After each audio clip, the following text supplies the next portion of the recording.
আমার এর আগে একটা বিয়ে হয়েছিল বলে তোমার মতো একটা গ্রামের আনস্মার্ট খ্যাত ছেলেকে আমি বিয়ে করছি, আর আমার বাবা মাও তোমার মতো একটা ফকিন্নি ছেলেকে আমার হাজবেন্ড হিসেবে মেনে নিচ্ছে। আমাদের সোসাইটিতে 2-3টা বিয়ে করা নর্মাল ব্যাপার। এই ব্যাপার নিয়ে যাতে তোমার মুখে আর কখনো কোনো কথা না শুনে, ব্যাগগুলো গাড়িতে তুলো। তুমি কার সাথে কথা বলো? মানে আমি তোমার জন্য ওয়েট করতেছি ঘুমাবো দেখে, আর তুমি এখানে গ্রামের আত্মীয়-স্বজনের সাথে কথা বলতেছো।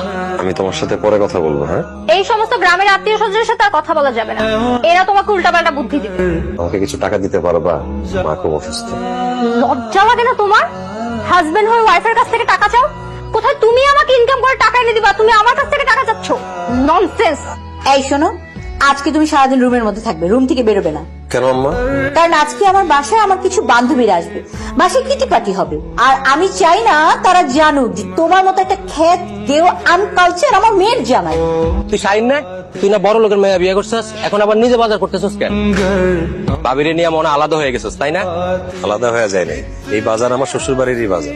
কি কস তুই? তোর শ্বশুর বাড়ির বাজার করস? তুই তো বড় লোকের জামাই, তুই কেন বাজার করবি? বাজার তো করবে তোর শ্বশুর বাড়ির কাজের লোকেরা। তোরে দেখে মনে হইতেছে শুধু বাজার না, তোরে দিয়া তোর শ্বশুরে আর অনেক কাজ করায়। বড় লোকের মাইয়া বিয়ে করছস বড় লোক হওয়ার লাগে, অথচ তুই বড় লোক না হইয়া তুই হয়ে গেছ তোর শ্বশুর বাড়ির কামের চাকর। আর তোরে দেখে একটা জিনিস শিখলাম রে, বেশি লোভ করা ভালো না। মুরব্বীরা কইয়া গেছে অতি লোভে তাঁতি নষ্ট। তাতে তোমার কি হয়েছে? আমি তো ড্রিঙ্কস করে ফেলছিলাম, তো ওই জন্য মাথা ঘুরাইতেছে। কি তুমি ড্রিঙ্কস করো? সবসময় করি না, আমার যখন একটু মন খারাপ থাকে আমি তখন ড্রিঙ্কস করি। সে তোমার মন কেন খারাপ? জানো বেবি, আজকে আমি 5 লাখ টাকা হেরে গেছি। তুমি জুয়া খেলো? গেলি তো কিসে? বাড়িতে আসতে পারবি বাবা? মা, আমি তো এখন আইতে পারুম না, আর কয়টা দিন পরে আসবো। আপনি তো একবার একটা দেখতেছেন। আমার জুতাগুলো একটু খুলে দাও তো। আমি তোমার জুতা খুলে দিব?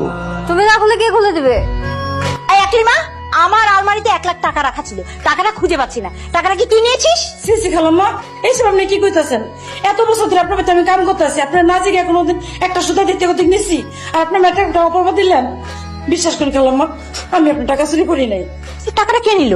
আমার আলমারিতে 1 লাখ টাকা রাখা ছিল, টাকাটা খুঁজে পাচ্ছি না। টাকা কে নিয়েছে? তুই নিয়েছিস? হোয়াট?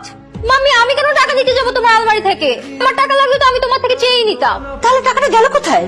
তুমি এখনো বুঝতে পারো না টাকাটা কোথায় গেল? আমি কিন্তু ঠিকই বুঝতে পারছি যে টাকাটা কে চুরি করেছে। আপুর গরিব খ্যাত জামাইটা। এর আগে কি আমাদের বাসায় এরকমের কোনো কাণ্ড হয়েছে? টাকা কি চুরি হয়েছে? কিন্তু দেখো, সে আসার সাথে সাথেই টাকাটা চুরি হয়েছে, তার মানে টাকাটা সে নিয়েছে। তুমি তাকে ডেকে এনে ইচ্ছা মতো টাইপ দাও, ঠিক টাকাটা বের করে দিন। ওই গরিব ছোট লোকটা ছাড়া আমার টাকায় কেউ হাত দিতে সাহস পাবে না। টাকা কোথায় রেখেছো? টাকা বের করো। কিসের টাকা আম্মা? আমার আলমারি থেকে যে 1 লাখ টাকা চুরি করেছো সেই টাকা। এসব আপনি কি বলতেছেন আম্মা?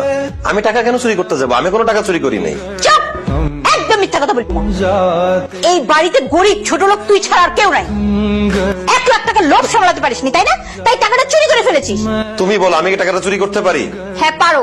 তোমার মা গ্রামে অসুস্থ, তুমি তার চিকিৎসার জন্য আমার কাছে টাকা চেয়েছো, আমি দিতে পারিনি বলে আমার মাম্মির আলমারি থেকে টাকা চুরি করেছো তুমি। আমার মান সম্মান কিছু রাখলে না তুমি। শেষমেশ তুমি আমার চোর বললা। দেখো আমি গরিব হইতে পারি, কিন্তু আমি টাকা চুরি করি নাই।